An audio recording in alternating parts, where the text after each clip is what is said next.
Hey,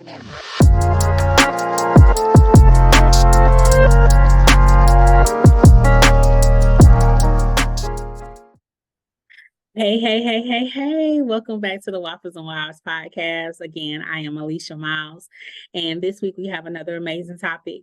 I think it's going to help a lot of people out. And I think that my guest today is full of information that's going to help a lot of people move from where they are to where they need or want to be. And so my guest today is wait a minute. It was Miss Council, but I go by Miss Council. That's what let's get I that am Miss straight Council. first. Yeah, Please that's introduce what I go us by. with your yes. Go ahead. Yeah. Go ahead and introduce yourself to everybody.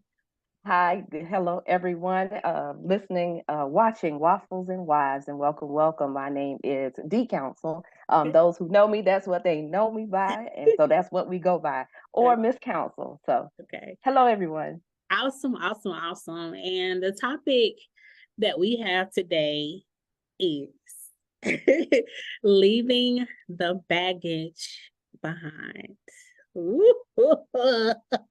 I can't wait to get into it. So, just to kind of give everybody some background, Darlita and I have known each other for a really, really long time. We go back, I think, to middle school, if I'm not mistaken. No, you went to Yeah. Fort. Nope, Diamond. Oh, you went to Diamond, and then I did you go went to to Diamond in the Rothschild after that? Rothschild. Diamond in Yes, Rothschild. so Yeah, yeah. we've actually known each other since Diamond then, Since actually. Diamond, that's what I was like, Diamond Yes. Elementary. Yeah. And then, okay, awesome, awesome. We've known each other for a long time, and we share some of the same friend circles. And so while we were all navigating this womanhood, adulthood thing, we would tap into each other every now and then and kind of offer some feedback, if you will, on our experiences and things that we're going through. And we've all been through a lot. And so being able to talk about this topic, I think is important for people who are stuck, who are not sure, unsure about where they need to be, where they need to go. I think this honestly is going to be a really good conversation. So I'll go ahead and get us started, Ms. D. Essentially, when I thought about this topic, I thought about all the women who have decided to leave relationships, whether they be through divorce or just long term or short term, and they just said, okay, this is not for me. I want to move on. But I think a lot of what happens is we take a lot of that experience, good or bad, with us into other relationships. And so, what I want to start off talking about is how, I guess, in a sense, your experience. How did you get to a point where you knew it was time to divorce, right? When you knew that, hey, this is not for me anymore. This is not benefiting for either one of us. Like, how did you get to a point where you decided, hey, we need to end this, and then we'll just, roll from there, from that point on? Well, I got married young, 22 years old, a year out of college, and had my daughter probably about a year and a half into that. And when you have somebody else depending on you, it kind of changes things. It grows you up pretty quickly. But ultimately, I had to choose me to be a better me, to be a better mother. I had to choose me. And a lot of times you lose your identity in being a wife, in being a mother. You become their mom, your kid's mom. You become his wife. And I lost myself. Mm-hmm. And I didn't even know who was looking back at me in the mirror. I didn't recognize my voice. And so I had to choose me and ultimately walk away. But we got married so young. And so when I talk to young people, my daughter's in that age group now, I say, focus on you, be selfish. And focus on you and get to where you want to be in life, and not focusing on the relationship and trying to get married so young. That's not what I was told growing up, or what I saw growing up. So I wasn't urged by my family to get married, but they supported me in my decisions. But ultimately, like I said, I had to choose me, and I didn't know any better than to put everything into everybody else. And so when you give so much to everybody else and you lose yourself, it's a little bit frightening when you wake up. So, and being so young, you just grow apart. You grow apart more like you grow up, and everybody doesn't follow suit with that growth.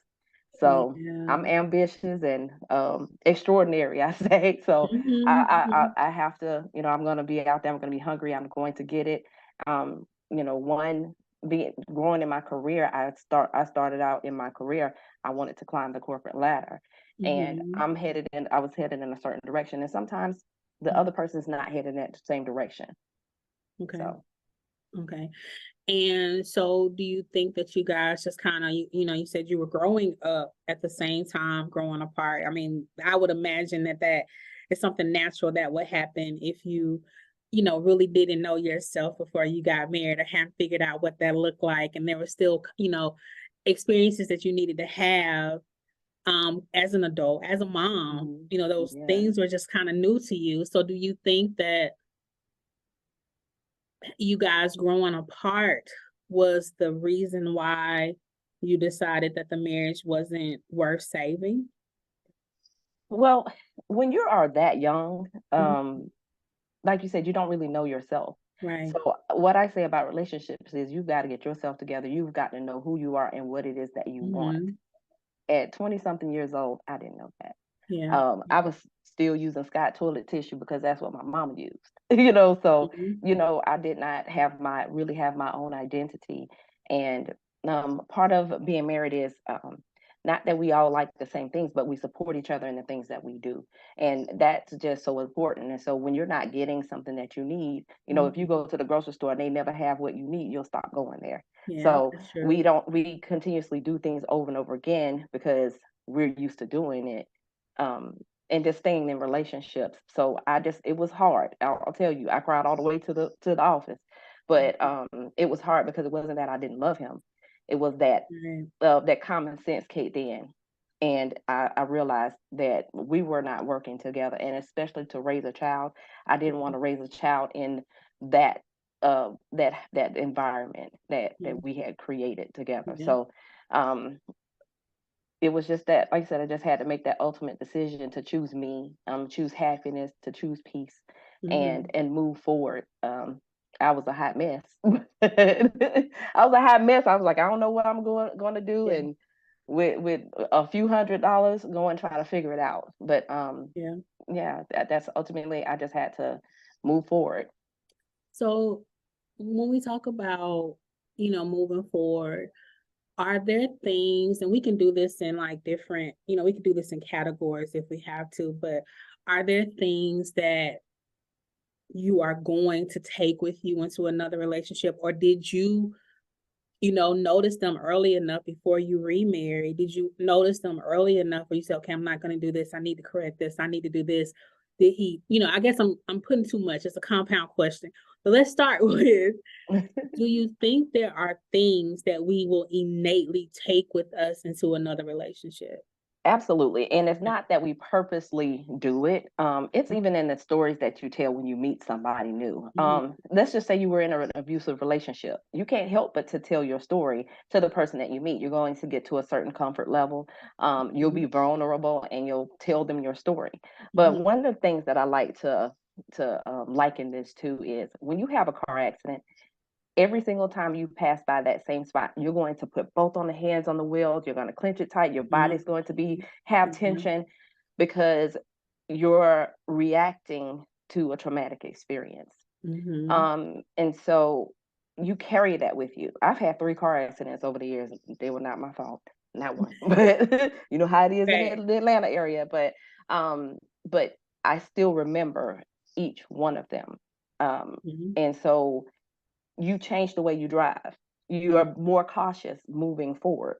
The last one I got rear-ended at a red light, where it says stop on red, and then you can proceed after, you look at, making sure the other traffic isn't coming. Well, somebody didn't stop behind me. So every time I come to this same spot and I have to go there, every time I go get my hair done, I have to go that direction. I'm watching before I even get off of the exit to see who's coming. To see if they're close, and I'll make sure I move up and leave even more space. And I'm head on a swivel. I'm looking everywhere, because I'm carrying that with me. That happened back in January, but the other accidents that have happened in the past, I still carry that that emotion with me. I won't say fear, but that cautiousness as I move forward. So when I think what happens is bringing that baggage into the next relationship, or when you're meeting people, it's people like to call it red flags. And so you may, Mhm. you may see something and it's like, uh-oh, your flashes are going on like, uh-oh, wait a minute. Yeah, Did, yeah. did they just do something that was like, and so it makes you're staying on alert, but you are carrying those things. So baggage isn't always like you're dragging old behaviors, and you're also Mm, dragging in, your yeah. memory, your traumatic experience. You got a little PTSD from previous relationships. But I like to think that, or to say that you use those experiences to grow and to build. Okay. And so that's what I had to do in getting myself together, getting some counseling. Let's just start right there. Going to counseling, going to therapy, finding some. If you don't like the first person, give them about 3 tries, and then 5 sessions, and then get somebody else to do it. But you have to learn in order to grow. Things have to happen to you in order for you to see that there's a problem and change some ways. And there were some things I had to change about myself Mhm. and moving Mhm. forward. I mean, even it was 12 years between when I got divorced and when I got remarried. And so that Oh, was a okay. long period of time to get to know Okay. myself. And Yeah. I dated, and I figured out what it was that I wanted. But you Okay. also figure out what it is that you don't want. Your list of what you don't want is a lot longer. Okay. And it's like somewhere in between there is what Yeah. I want. But Yeah. you've got to really know the desires of your heart and know yourself, and trying to get into a relationship. Not all relationships are going to last like yours. I mean, 20 years, that's a long time. That's a long time. Um, but I always say that it has to be a reasonable person, but you yourself have to be a reasonable person. So, Right. Good. That's good. I think, I guess you said something that made me think about, how we have a tendency, and I really love the analogy because it makes sense. It's like you do get triggered, especially if things could be going really good. You met a new guy, y'all are dating, things are wonderful, and then all of a sudden he does something that you're like, okay, wait a minute, this happened in my last relationship, and you immediately start to judge the situation, not really knowing where it's coming from, but it's just from your experience. Okay, this isn't. yeah, This is like like I'm out. I'm about. out. I go out like this is not what I know where this is going. This is not for Yeah. me, So I think we do. I think there's a fear factor going into, and even when you're alone, when you're in your alone time trying to figure out, okay, what am I gonna do next? There's still this level of fear that I don't want to get hurt again, and I'm just not gonna let somebody have that much control, over the situation or over my feelings and things like Yeah. that. So when you decided that you were ready for another relationship, was it something you said, okay, I'm gonna put myself out there and let's see what happens? Or did this guy just come along at the right time and it was just like, one of those like I'm in love already type of moment. It's like, how did that happen? It Uh, took you it, 12 years. So I'm curious how, you eased into the next phase. well, I'll tell you that I'll say twofold, because I kissed a whole lot of frogs. Oh, Um, okay. kissed a whole lot of frogs because I didn't know myself. I didn't know what I wanted and what I would tolerate. Um, Mhm. mm, Relationships are not about toleration. I believe, like we talked about, hey, when you see something, it's not right, move on. I saw this movie, I think it's called Desperados on like Netflix, and Mhm. it talked about the automatic out. And so it's these two people they met, and they were like, all right, look, let's date each other. If either one of us feels like things are not working, you get an automatic out, and you just like say, I'm out, and you're done. And I think that people should be able to do that, have that Okay. communication, like, look, hey, we're gonna try this out. If this thing ain't working, so you ain't feeling it, let's just let the other person know and just leave it alone. Um, Being able to be that mature would be wonderful, but we're not that mature. So I met people I met people. I did some online dating. I had some rules of engagement for that.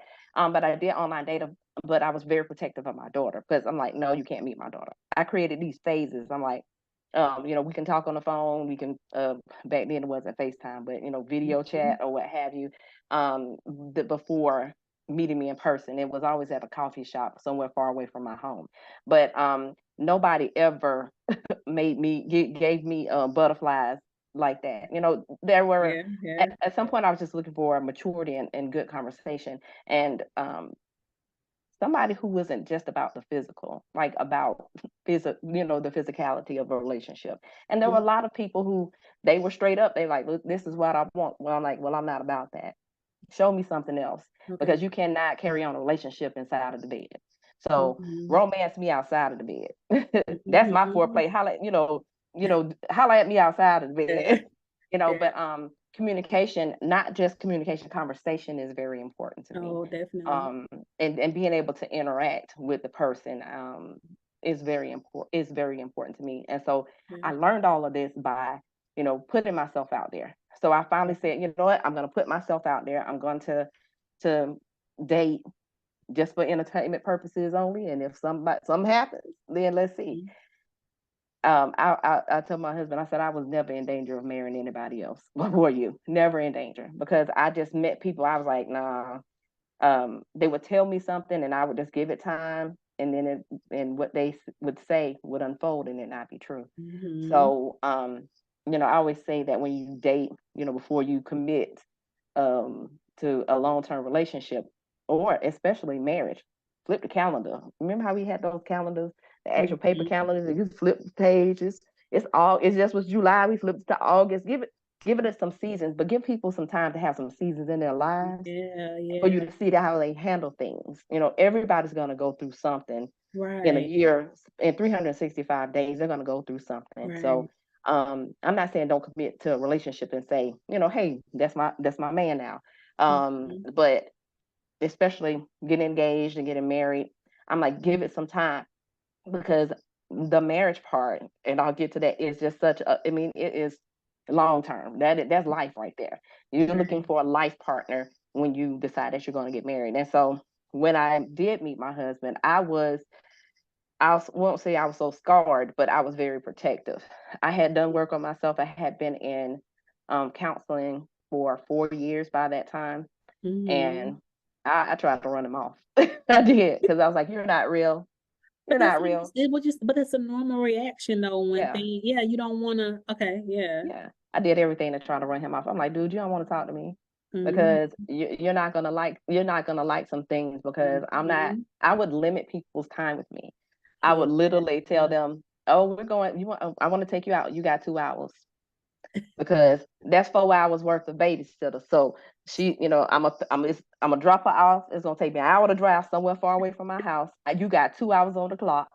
Then I gotta take an hour to commute back home and pick my baby up. So I would literally limit their time and call it controlling or whatever. But it was my way of protecting myself and protecting my heart. And you know what?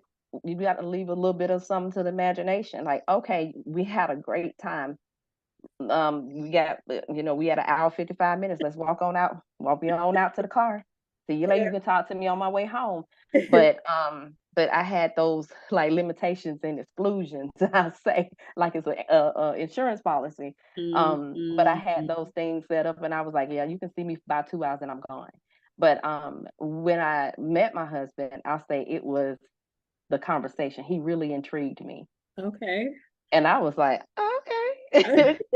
Okay, he was a grown man, and and his kids were a little bit older than my daughter. And it was just like a lot of times, again, I was waiting for the other shoe to drop for a long time.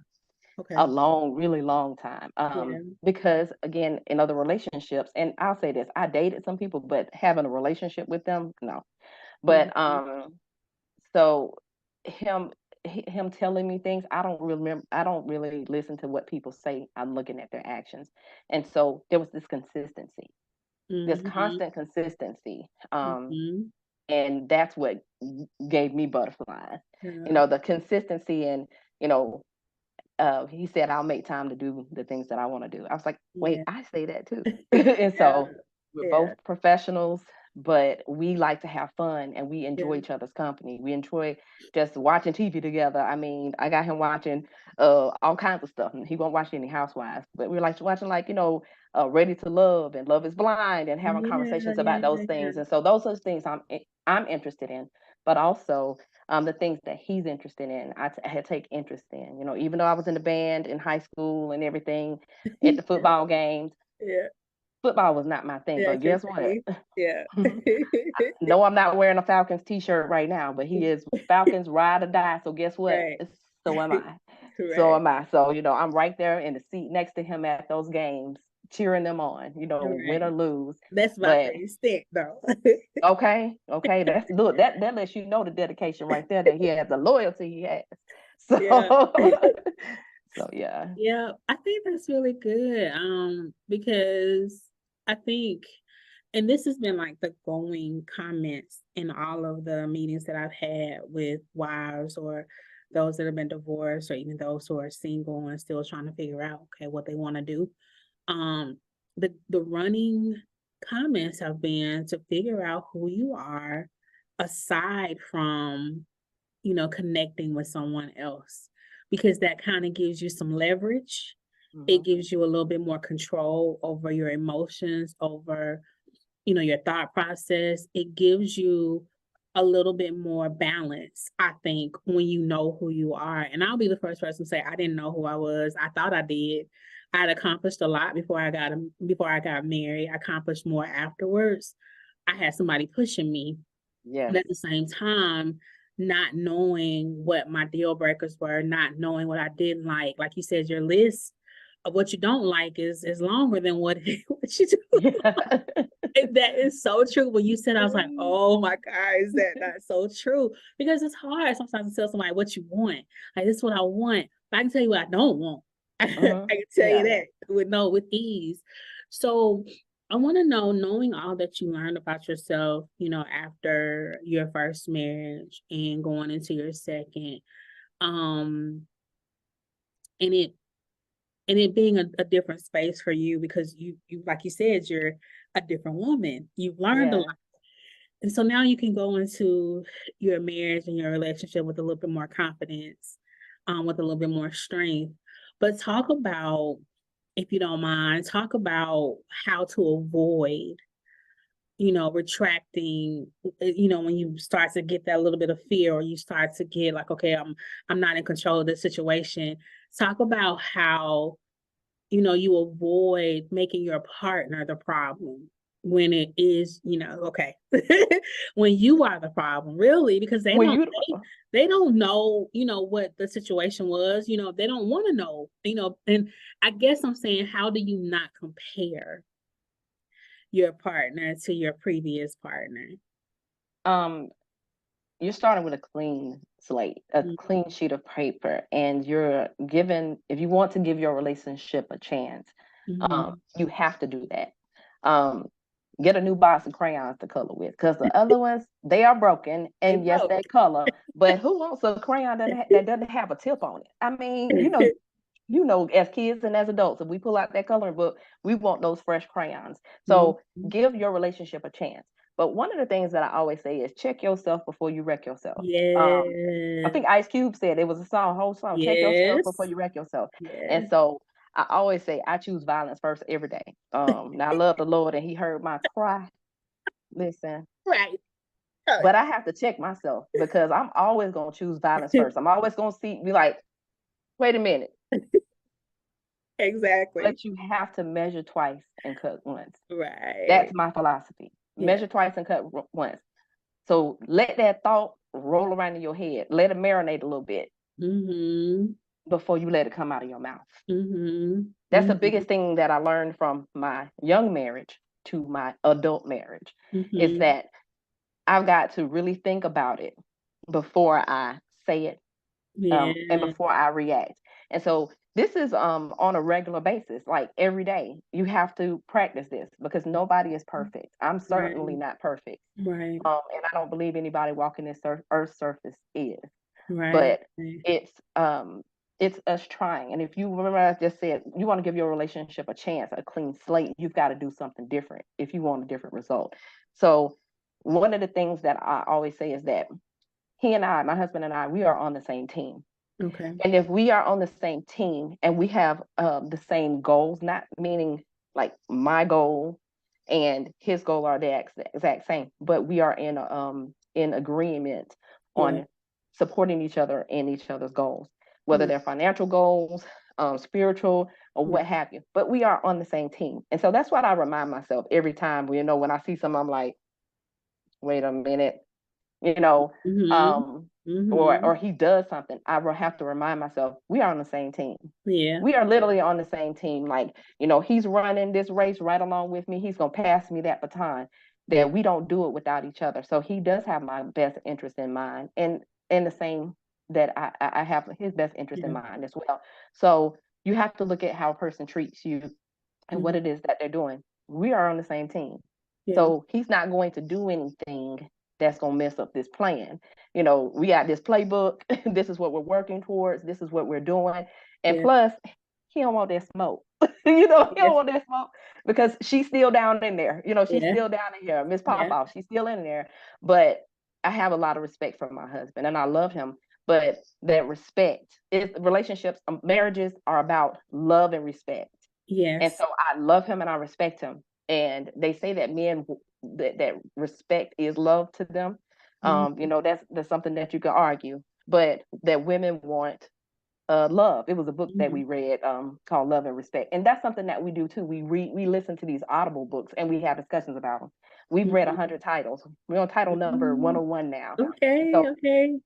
but there's sometimes relationships books, sometimes they're what he calls trashy, adult novels where, we just have conversations, but it's always about relationships. But if you check yourself and you think about what's happening, is that a problem? Does he really mean to do something Yeah. harmful? Is he trying to hurt you? Is he trying to make you mad?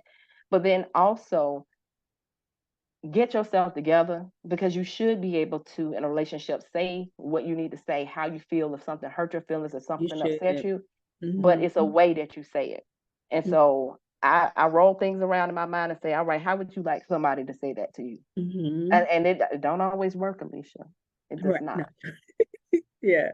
Right. But you have to put take the emotion out of it. And I had, when I worked for this company called Accenture, I had a mentor, and that's what he told me: take Mhm. the emotion out of it. Take the Oh emotion out, and it's yeah, that's hard. good. That's It is good. so hard, but if you It take the emotion really is. out of It's it, good. and Yeah. so if I come at him like, "Hey, Mm-hmm. because that's what really I'm feeling, and that's what's in my Mm-hmm. head," he gonna look at me. My husband, a whole Gemini, he gonna be like,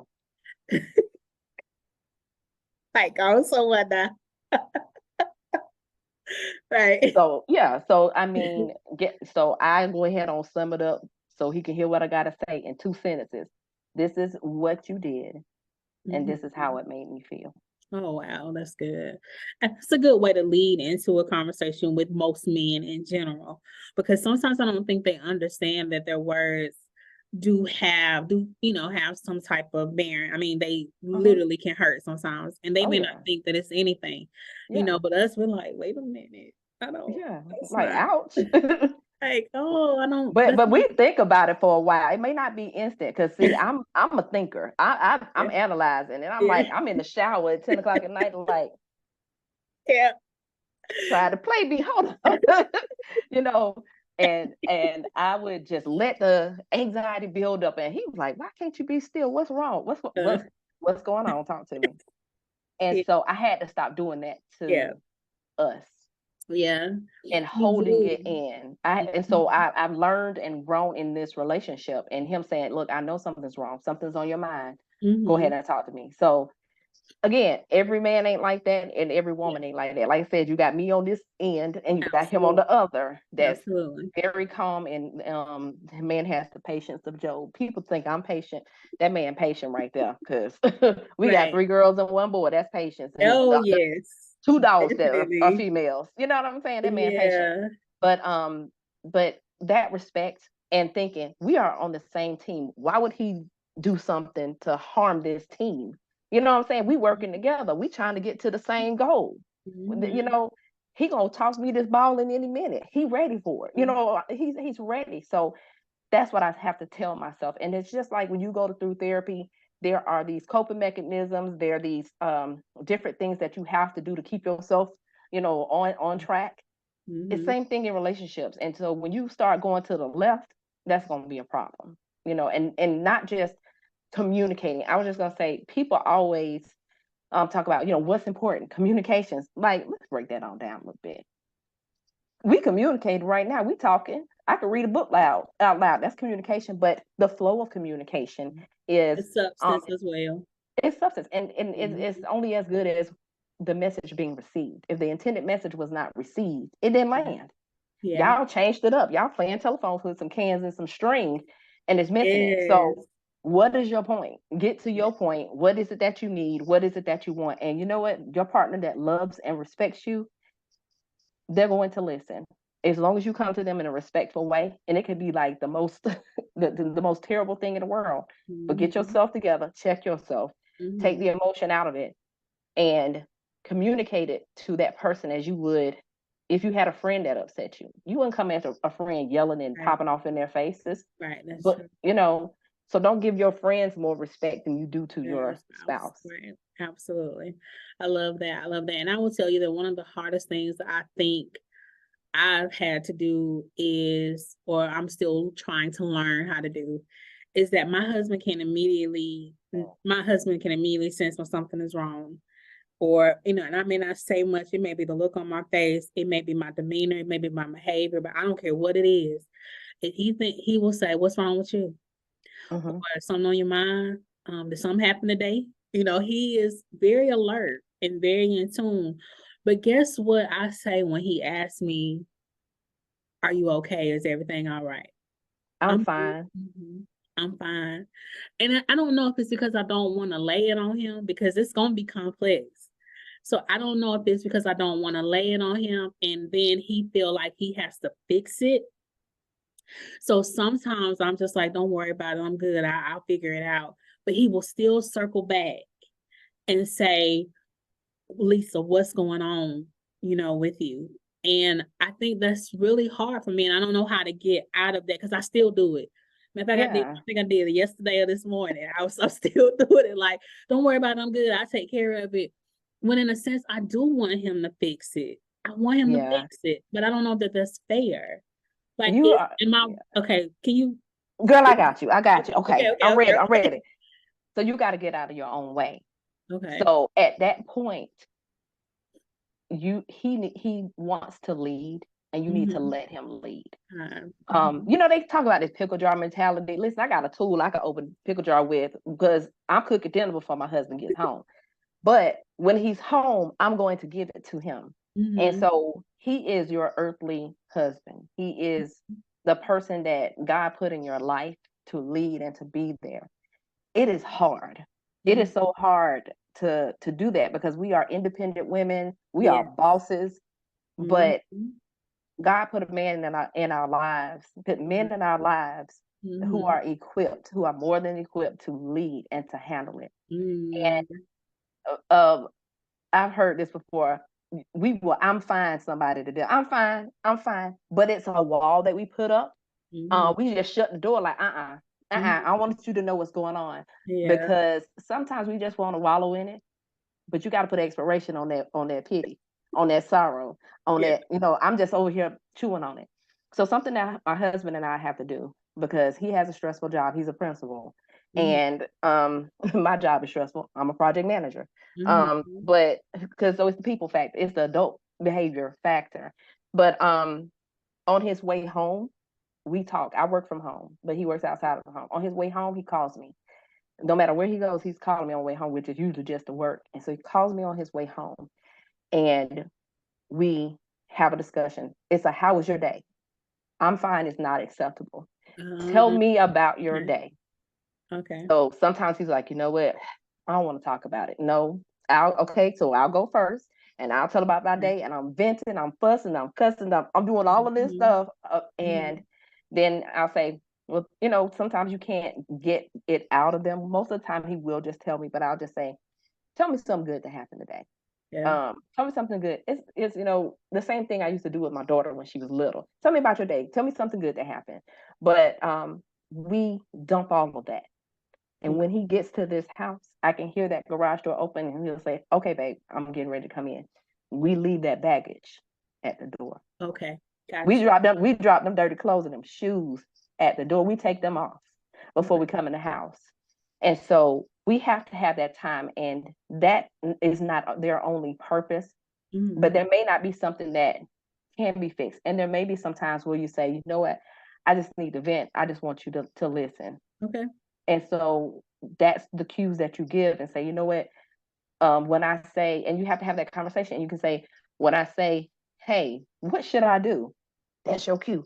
But it's communicating that to them Okay. because they're gonna try to fix it. But guess what? Yeah. We are the Olivia Pope, honey. We gonna fix everything too. Fix it. We gonna fix it. We are Yeah. going to fix it. We gonna Yeah. use some bubble gum, speaker wire, duct tape, whatever we got to do to fix it. But sometimes we don't want things to be fixed.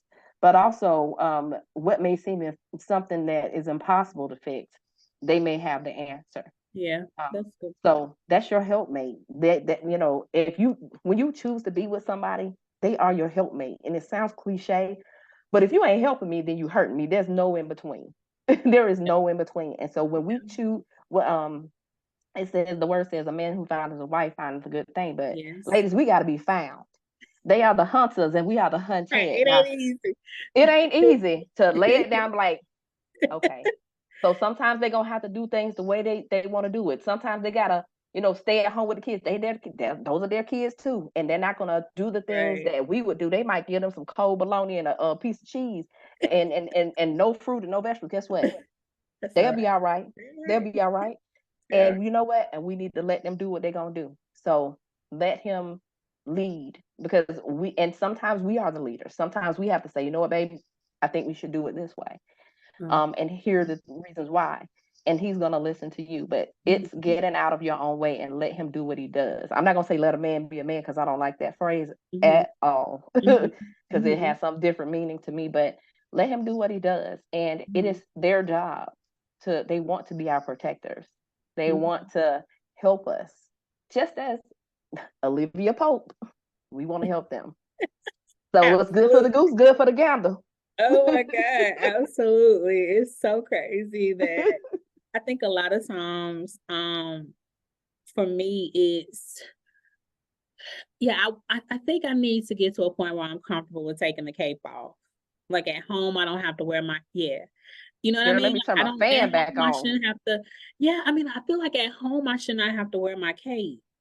I should be able to take it off, and I'll revisit this again tomorrow, but I don't want to wear my cape. I don't want to have to be on guard all day long or be, just constantly having to do. I want to be able to say, you know what, I'm at home, I'm with my husband, I'm in my safe space. I don't want to think, I don't want to do, I just want to be. And I And you think know I what? need And to get do to it. a point where I'm more comfortable with saying that instead of thinking that I always have to be in control of things. And Alicia, I've been the same way all my life. And I God mean, put we me had with old somebody school who, parents, so we, girl, what I'm saying, that's yes, just how we had to do it, right? yes. My mama, I mean, she was had like 8 arms. She could do everything. And that's how we are. And Yeah. more recently, I have had to lay my cape down. It's so funny. Somebody said that last week. Take your cape off. And I said, I don't know how to. I don't know how to. But I know that there are people around me who are very capable to cook dinner, to take care of the house. Now, don't let me let me make you think that I'm around here cleaning up and stuff like Yeah. that. This Yeah. crazy cleaning. But because I do work a full-time job as well, and we have other businesses, but just take your cape off. And so one thing that I'll say to you that that I have to do is just breathe. And I tell women when I'm coaching, doing some life coaching, relationship coaching, I say to women, 1 hour a day is yours. I said to a friend that's a mom of 3 and she's a wife, I said, 1 hour is yours a day. Well, I said, what time do you get off work? She said, well, I work the hours that my children go to school. So I'm off at 3:30. I said, perfect. 3:30 to 4 p.m. You go and get your kids snacks. You say, hey, how y'all doing? and I'll see you later. You let your husband and those kids know at 4 p.m. till 5 p.m. is your time. I don't care if you go sit on the toilet. She's like, I'm gonna walk on the treadmill for an hour. I said, that's not realistic, but get you some exercise in. But it's your time to close the door. No, unless somebody is bleeding, and once they hold pressure to the wound for 10 seconds and it don't stop, don't come bother you. They got a whole daddy. Let them talk to the daddy. But I said, you ask for what you want.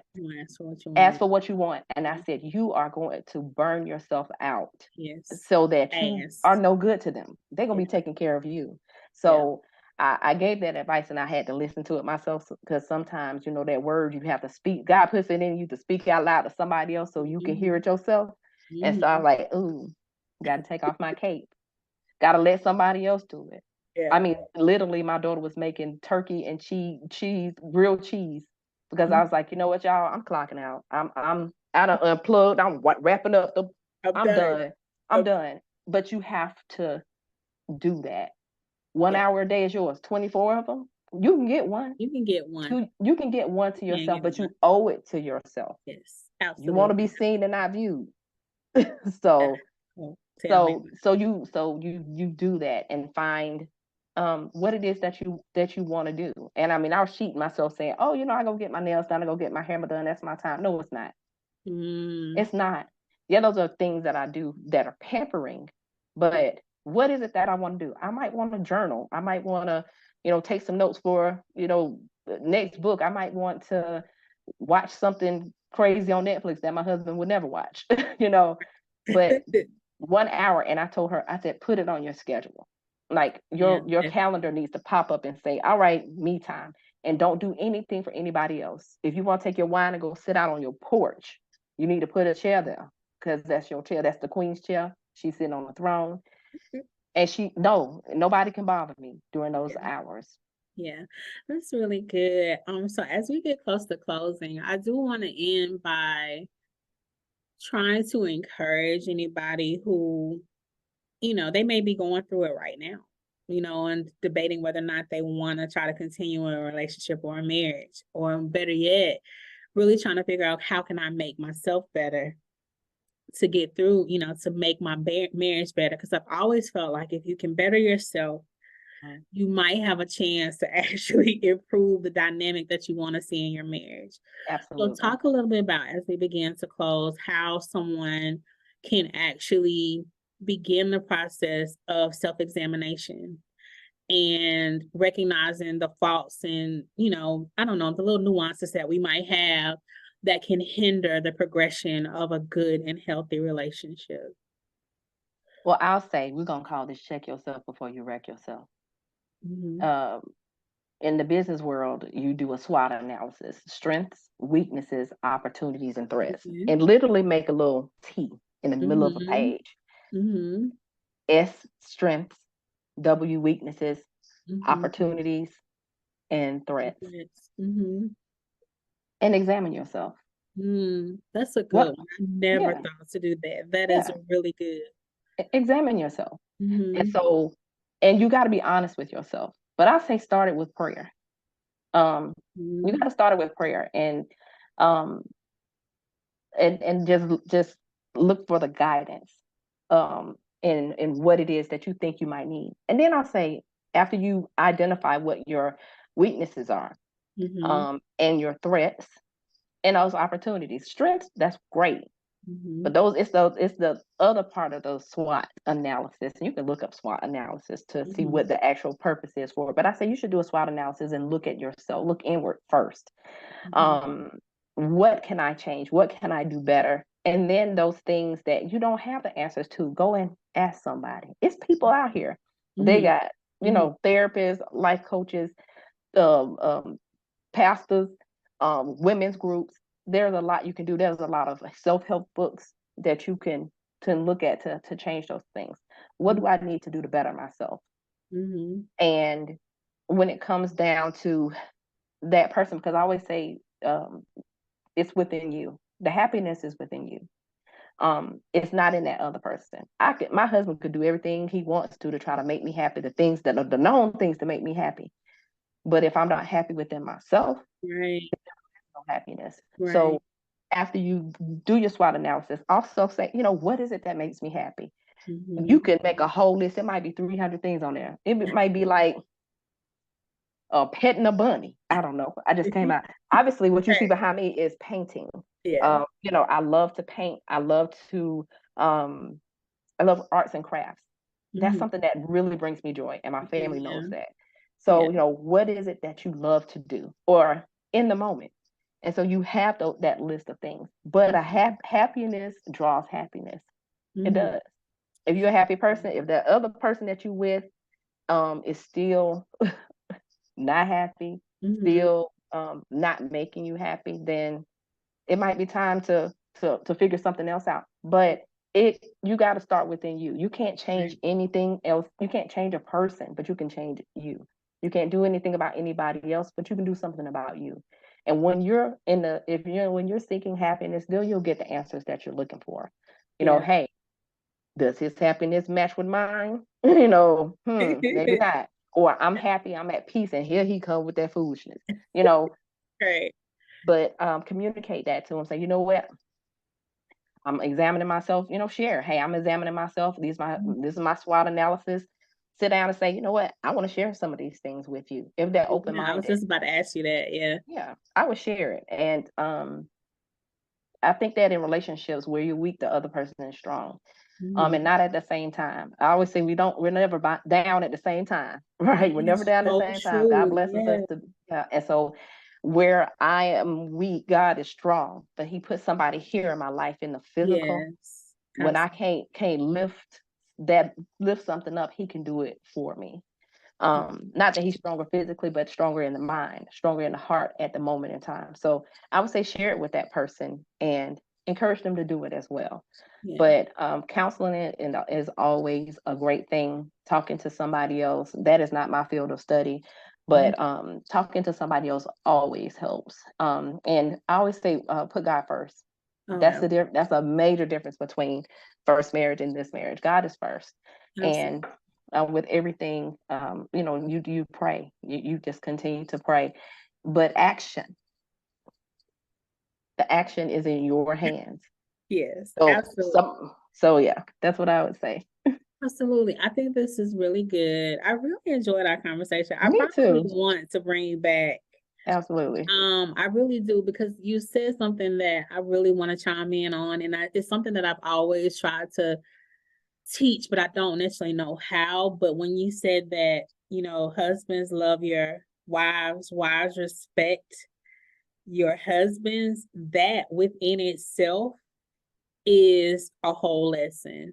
Because I think we struggle trying to do things in our marriages, our relationships, that if we just did those simple things, we could probably see a change or, you know, just a better, engagement with each other. So I definitely, and it seemed like you probably chimed into that before. So I want to definitely circle back and have a conversation with you if at all possible. I'll reach out if we can talk a little bit more about, you know, the essence of, you know, being husband and wife.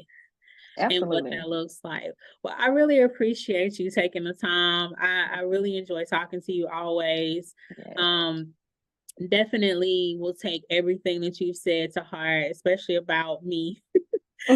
Examining me. But I really love that SWOT analysis. I would have never thought to do that on a personal level. So I really appreciate that. But that's that project manager, you know, coming out. It is. Gotta, you know, and assessing the risk and, you know, creating the mitigation plan. Like a project manager this marriage. It would definitely work in a marriage or relationships when you guys can really look at those things. So I really appreciate that.